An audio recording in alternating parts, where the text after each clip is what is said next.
अपनी उंगली नेक नीचे करी, सब पर्वत डगमगाने लगो। अब जैसे ही पर्वत डगमगाओ,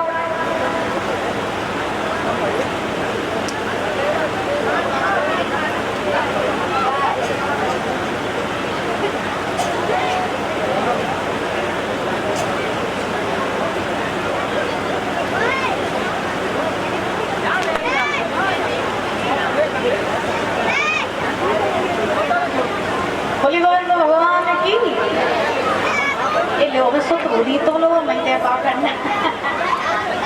अच्छा जोर से बोलो राधे राधे, और जोर से बोलो। ऐसा है गाते गाते ना मुझे भूख लगाती है, हाँ तो थोड़ा ब्रेक लेना पड़ता है। बोली वृंदावन बिहारी लाल की।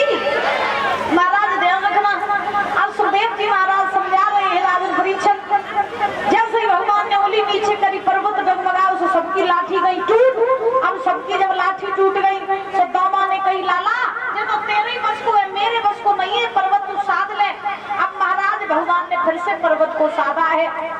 याद रखना महाराज सुखदेव जी महाराज समझा रहे हैं राजन परीक्षण। लगातार 7 दिन तो वर्षा होती रही, लेकिन महाराज मेघों ने वृंदावन वालों का कुछ नहीं बिगाड़ पाया। मेघ महाराज पहुंचे इंद्र के पास, जवाब दिया प्रभु हमने वृंदावन पर इतनी घनघोर वर्षा की, इतनी घनघोर वर्षा की जिससे कि पत्थर भी पिघल जाए, लेकिन वृंदावन देखा मैंने वहाँ धूली धूल उड़ रही है। पता नहीं कौन सी ऐसी शक्ति है जो उनकी रक्षा कर रही है। आज इंद्र चला घमंड में, भगवान कन्हैया के पास पहुंचा। इंद्र वहां जाकर के भगवान से युद्ध करने लगा। इंद्र ने भगवान की माया को पहचान नहीं पाया, तो भगवान से इंद्र ने युद्ध किया। इंद्र भगवान से हार गया। क्षमा मांग करके इंद्र अपने इंद्र लोक आया। 7वें दिन भगवान ने वो पर्वत वहीं रखा, इंद्र का घमंड दूर किया। सब ब्रजवासियों को साथ लेके भगवान वृंदावन में आए और महाराज रहने लगे। जब भगवान रहने लगे वृंदावन में, भगवान ने गोपियों को ज्ञान कराया। गोपियों को ज्ञान कराया। गोपियां यमुना जी में नगिन होकर स्नान किया करती थी। एक दिन भगवान कन्हैया गोपियों के चीरों को उठा के कदम के वृक्ष पर टांग दिए, भगवान वही बंसी बजाने लगे।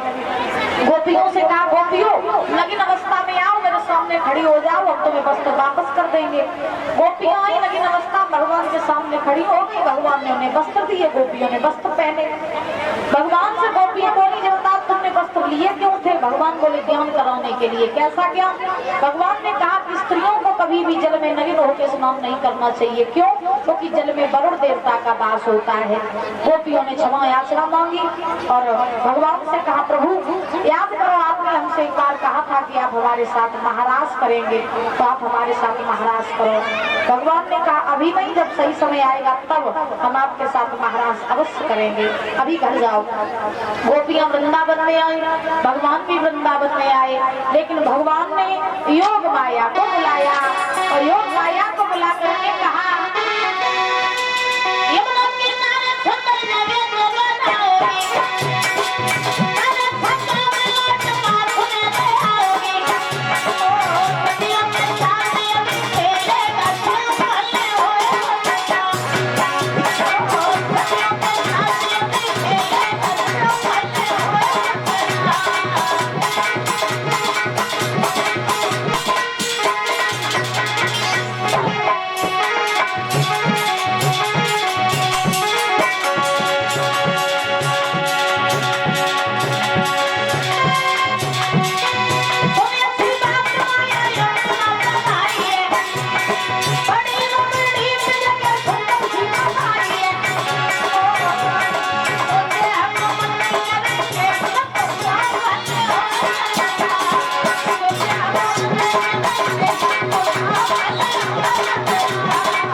चली जाओ और यमुना के किनारे सुंदर सी जगह बनाए आओ।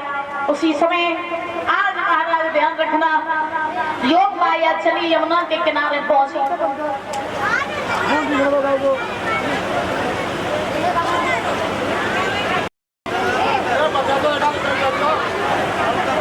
चार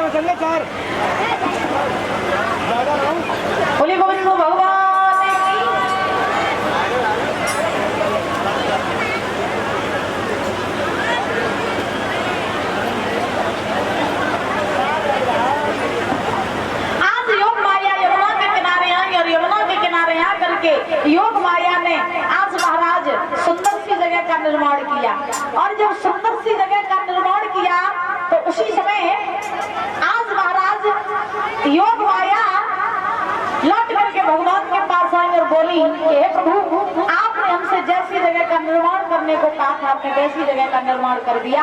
अब आप जाइए और गोपियों के साथ महाराज कीजिए। उसी समय भगवान आज आए हैं यमुना के किनारे, सुंदर सी जगह देखी, भगवान को जगह देख के मोहित होने लगे। मन में सोचने लगे, बाहरी योग माया जगह तो तुमने बहुत बढ़िया बनाई। शरद पूर्णिमा की आधी रात के समय भगवान ने बंसी बजाई, और जब बंसी बजाई तो बंसी की धुन पड़ी गोपियन के कान में। बाबा गोपियन के कान में बंसी की धुन पड़ी तो गोपियां सदबुद भूले गई और महाराज उल्टे सीधे श्रृंगार करके बात खड़ी हुई। और कैसी बजाई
राजू जक्कारी इनकी फरमाइश है।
Thank you.